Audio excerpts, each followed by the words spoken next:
So this notion of a Christian nation, which the Fox regime has been relentlessly flogging, in my mind has a very distinct racial provenance. And I was reminded of that racial provenance recently when I did a series of teacher training workshops at one of the South LA high schools that I work at.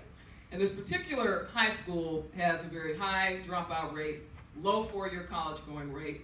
At one point in time had an egregiously high suspension rate of African American students, and basically contributing to the school to prison pipeline that is institutionalized within American public education.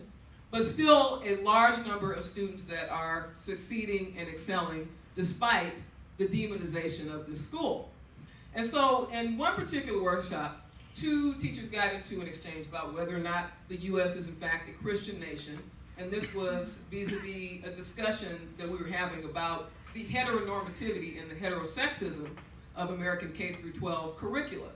And so an African-American female teacher who's very Christian identified agreed that this is a Christian nation and was arguing with one of her white male colleagues who is notorious for making racist and paternalistic comments about the predominantly African-American and Latino student body at the school.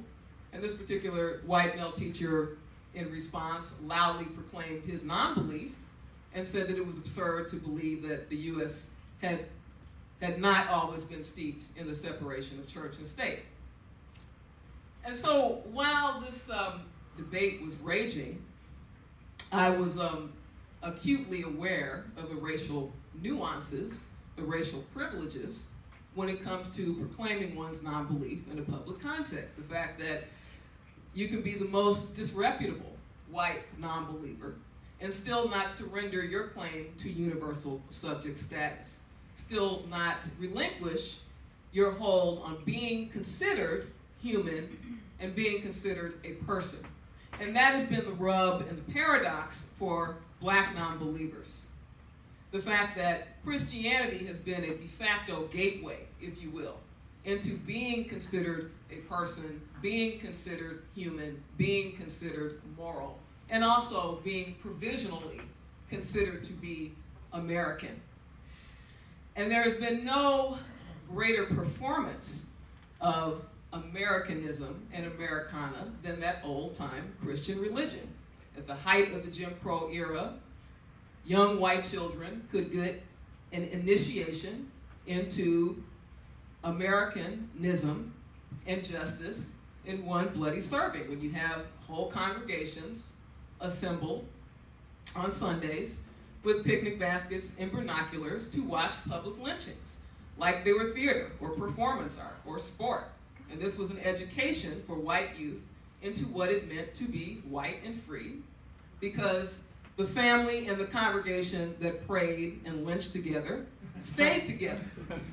And so there's this great short story by Alice Walker called The Flowers, written in the 1970s. And I mentioned Walker for two reasons. One, because she's a forerunning African-American feminist and womanist, but also a critic of organized religion and religiosity from a more spiritual humanist perspective. And so in this story, Walker evokes the horror of a young African-American girl who's out picking flowers and discovers the decomposing corpse of a lynching victim.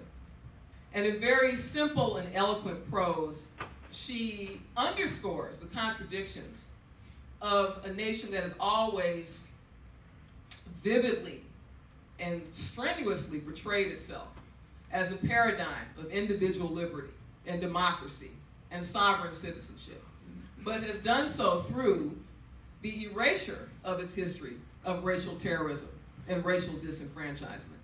And so the story concludes with the simple parting salvo, and then the summer was over, which signifies not just the end of summer, the figurative end of summer, but also the end of the possibility of innocence for this black child.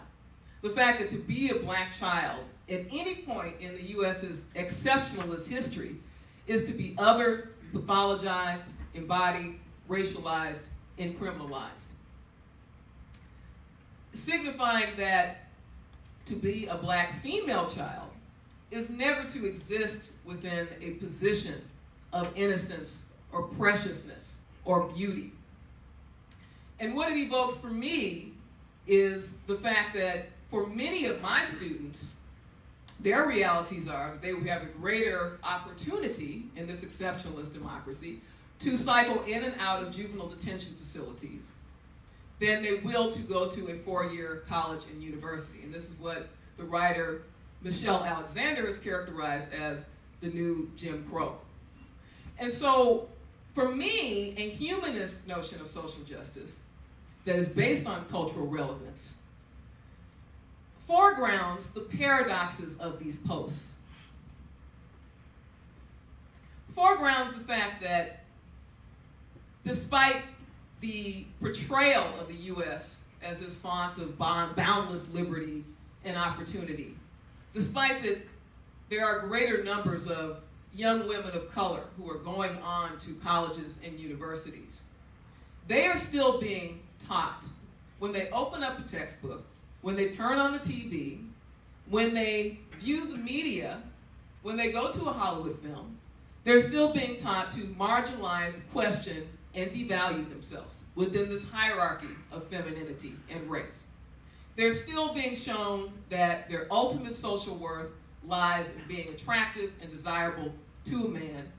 They're still being indoctrinated to believe that caregiving is really their authentic destiny in life, and that caregiving involves backbreaking self-sacrifice that men and boys should not be held accountable for. And they're still being shown that their sexuality is a proprietary object that should be used, controlled, exploited, and disposed of by organized religion/theocracy and the state. And they're still being not so subtly shown that women who buck this authoritarian regime of power and control are basically bad bitches. So if there has been so much post-feminist progress, where are the alternative models of masculinity in American culture? The paradigm shift whereby male sexuality is just as coveted and valuable a commodity as female sexuality. Why hasn't a culture of male caregiving and anti-violence emerged? Where is this liberated universe where women and girls can walk down the street, walk down the halls at school, or go to sleep in their own beds without fear of assault? Good women accept that violence against women is just a way of life. Male saviors bent on retribution and divine justice mandated